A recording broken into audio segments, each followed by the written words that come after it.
we have a very special guest. For people who care a lot about brand loyalty, there is no tech platform in the entire world that tends to get the kind of brand loyalty that Pinterest does.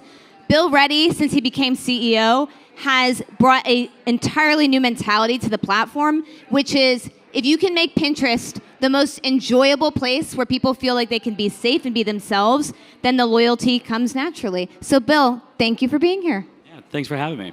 So while we're on the topic of loyalty, when you think about a company like Fetch, loyalty comes in that if you spend, you get money back, essentially. You can reward yourself. When it comes to a company like Pinterest, the reward is really investing your time because That's right. then you can have the app understand you better. It delivers better content recommendations. Like, walk us through that process. Yeah, so we think about on Pinterest, instead of optimizing for time spent, optimizing for time well spent. And things that we are tuning for, we talked about tuning AI for positivity. We've also tuned for intention. I think a lot of what has happened is that users have lost agency. You're not in control of what you see anymore, is what an algorithm thinks you should see.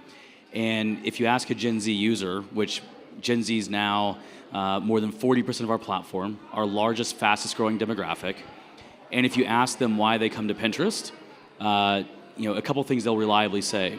The first is that they see it as an oasis away from the toxicity they experience elsewhere. And the other is that they'll say, well, Pinterest just gets me. And so what's behind Pinterest just gets me?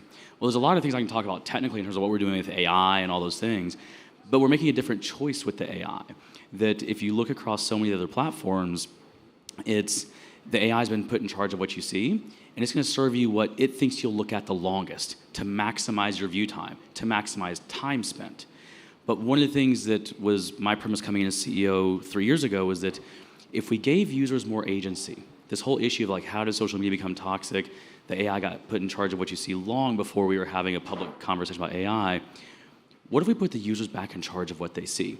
And use the AI to tune more for what users said they wanted to see again. Not just the things that they looked at the longest, but that they said, yeah, I like that. I want to see that again. And when we did that, all of a sudden, much more positive content flowed to the top. And so I think there's both an element of clear personalization that happens from the curation on our platform, but there's also user agency in that. I think there's been a lot of discussion about, how, Gen Z has become more anxious and depressed and all these things because of social media. And there's a lot that we're doing to invest in that. But I think Gen Z actually understands this better than anybody else. They know so much of social media isn't good for them. They just haven't had healthier alternatives. So as we're giving them healthier alternatives, they're choosing that. And so back to how do we reward our users? We actually reward them by letting them invest in themselves and giving them the ability to make a healthier choice, and then rewarding that healthier choice that when they come back, instead of just showing them more things that will keep them looking the longest, showing them things that actually are additive to their life rather than being addictive.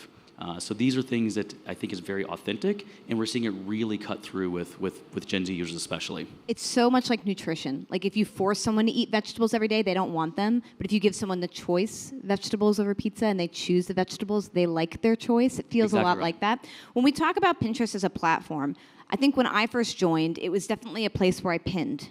Now it's become a place more where I can shop and I can actually buy things. How do you do that transformation without feeling overly commercial, without feeling like you're removing that agency, not pushing people to products, but allowing them to explore them if they want them? Yeah, so it's a great point, and maybe I'll start with sort of where we are on this right now. I mentioned Gen Z is 40% plus of our platform. Pinterest is where Gen Z goes to shop. So more than 60% of Gen Z will start their shopping journeys on Pinterest. Think of Pinterest as a first place to go shop. And I talked about some of the reasons for that, like respecting their agency, respecting their intention, that we're serving them things that are relevant to them, that they've clearly expressed an interest for. But that sort of gets to your question of, well, how do you make it not feel commercial? Well, we focus a lot on how do you make ads great content. When are ads great content? It's when they're relevant and when they're useful.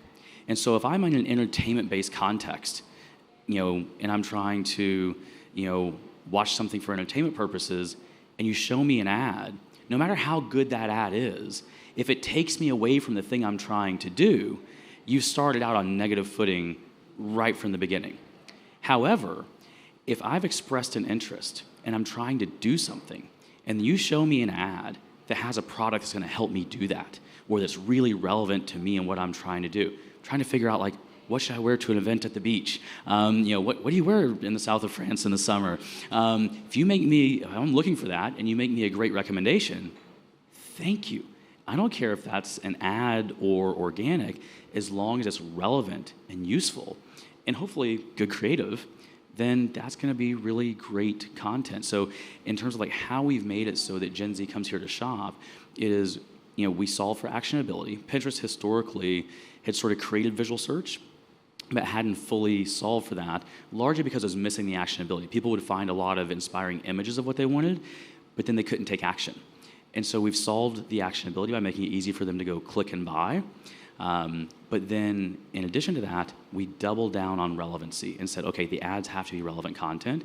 We've got amazing tools with Gen AI that we can leverage off of the curation signal that we have, where there's lots of places that know all the things you buy, all the things in your closet. None of them have any idea how you would style those things in your closet into an outfit. What do people do on Pinterest? They're actually putting together outfits, designing rooms. So we learn people's style and taste.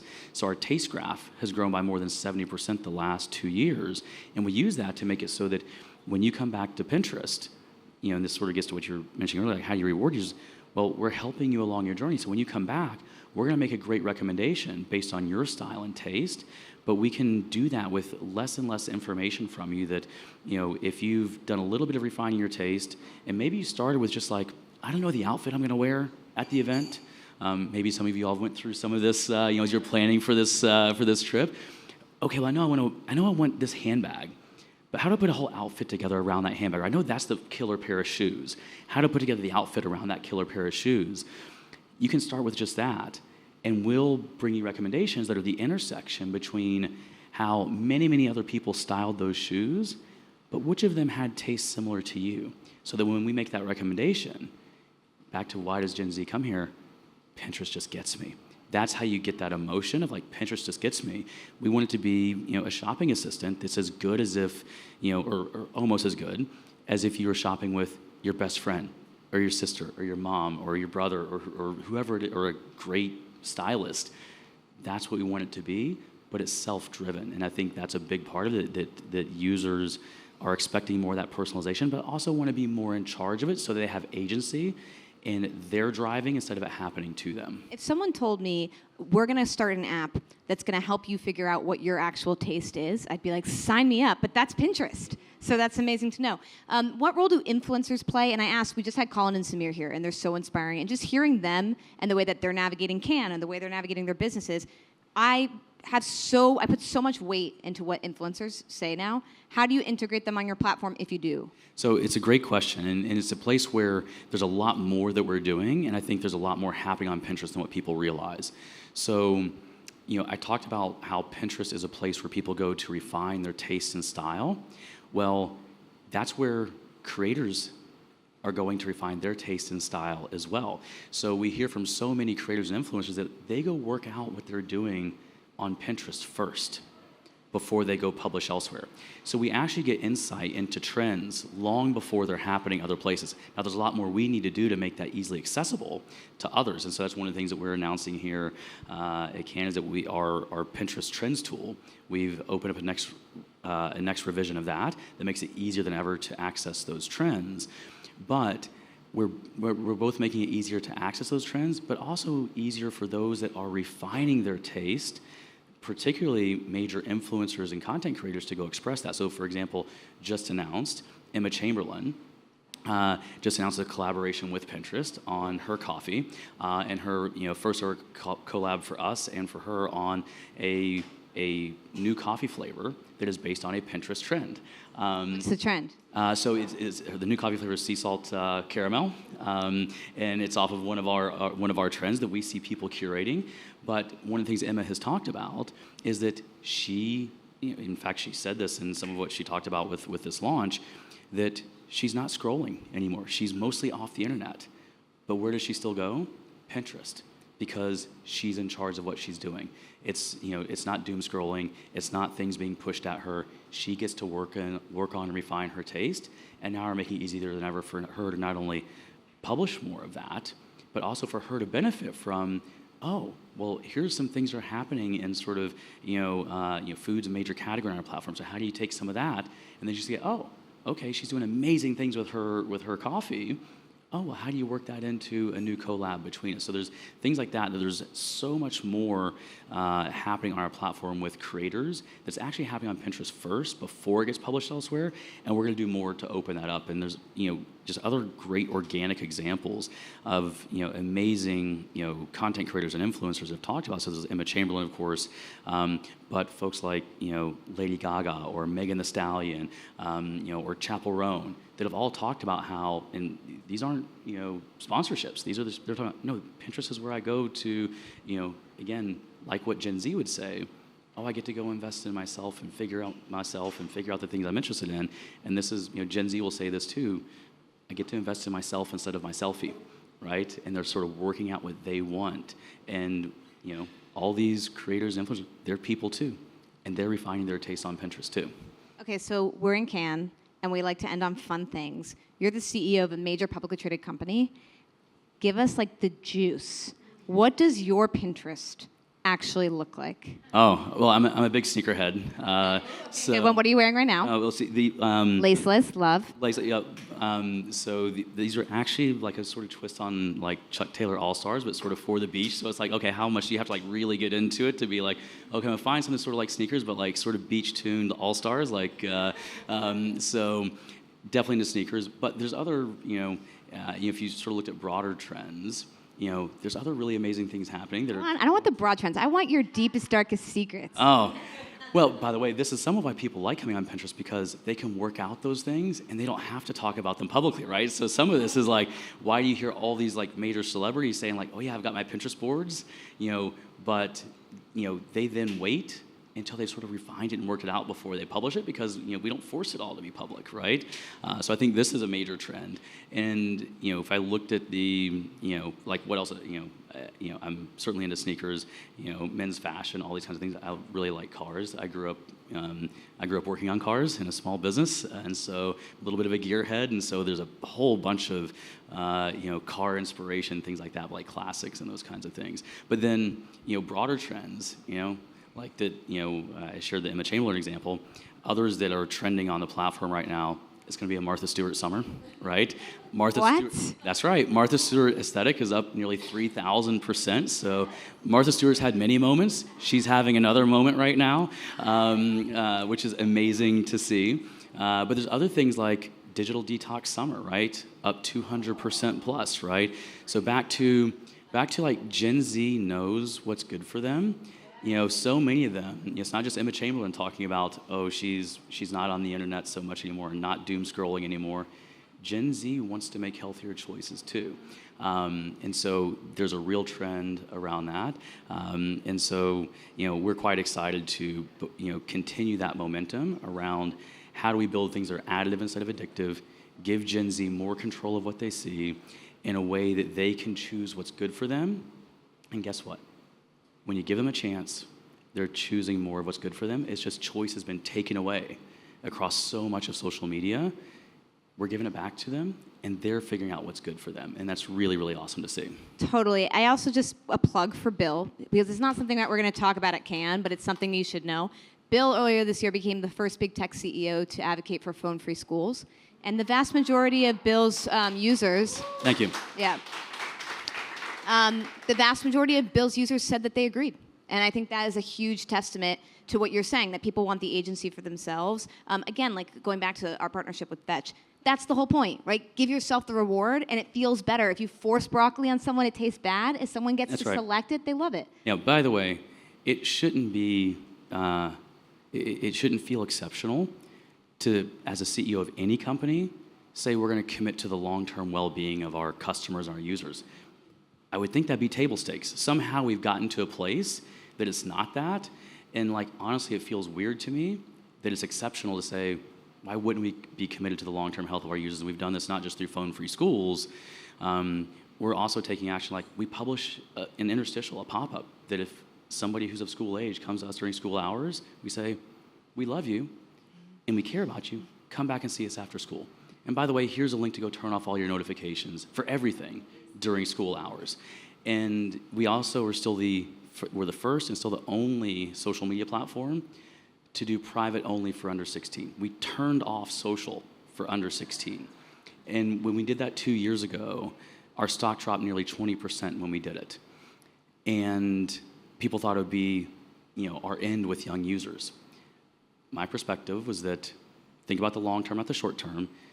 I hoped there would be a demand for safer spaces, for more private spaces, for users to have more control and agency.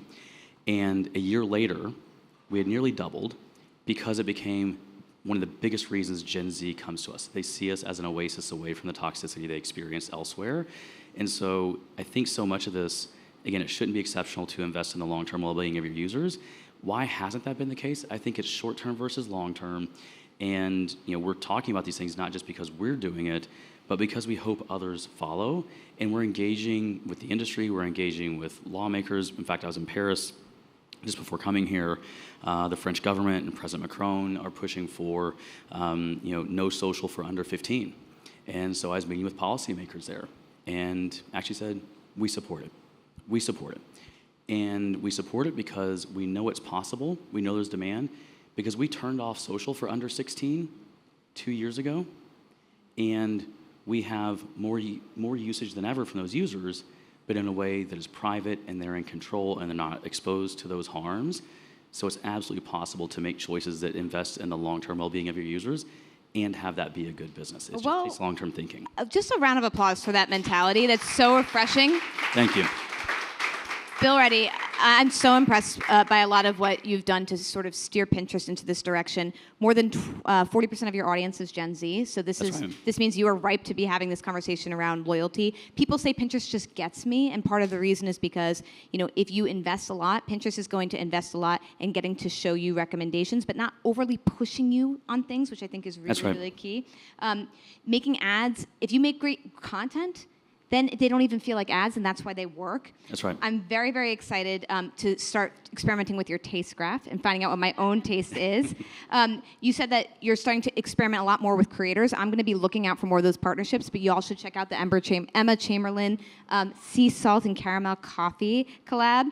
We learned a lot about Bill. I had no idea you were a gearhead and that you started working on cars, but clearly he has great taste in shoes and in clothes. And then lastly, what you were just saying, this short-term versus long-term mentality has been the story of big tech and retail tech for a very, very long time. And I think what you just said about you do not need to sacrifice the well-being of your users in the long term for short-term gain is excellent. The fact that you guys, your stock has nearly doubled since you introduced the privacy under 16 rule is just incredible. So hats off to you. Kudos to Bill Reddy. And don't go anywhere because we have some more conversation coming up. Thank you. Thank you all.